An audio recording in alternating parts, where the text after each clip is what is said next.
Wanted to specifically mention is your father and the value of your father.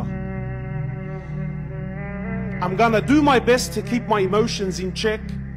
I will do my best, but no promises.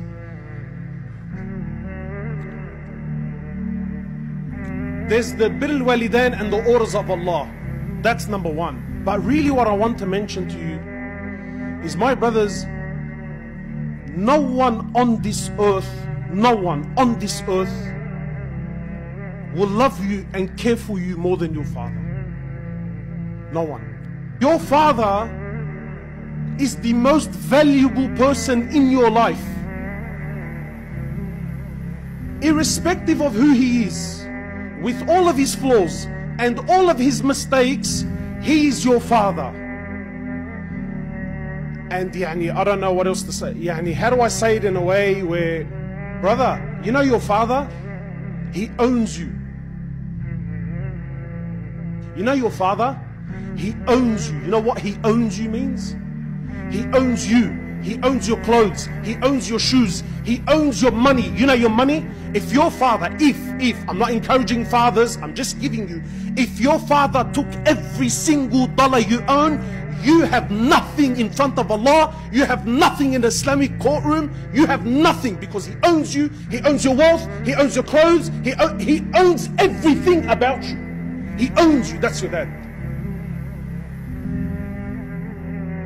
And don't ever think in your life that any man on this earth will ever love you and care for you and want goodness for you more than your father. Impossible. I'll challenge anyone.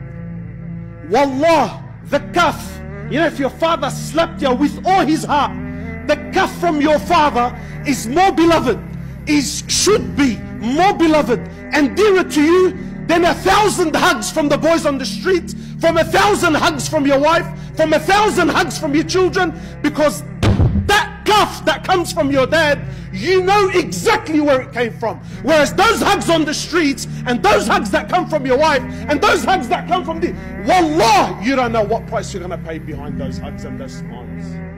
But whereas with your dad, you know exactly that when he whacked me, as much as it hurts, you know it came from the core of his heart for your goodness only.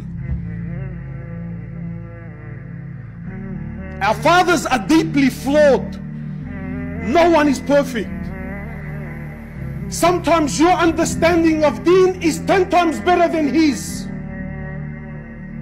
But he's your dad and he owns you. Wallah, the shoe that your father wears, the shoe that he wears, you should put it and wear it on your head like a crown. Not because of the value of the shoe, may Allah raise you all in ranks, but of the value of the one that wears it. It's your dad.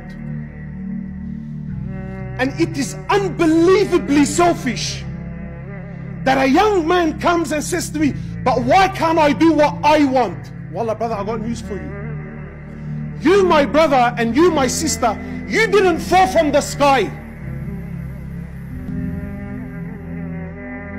Someone bled and cried and broke their backs to watch you grow and become a young man. You're owed, and you're in debt.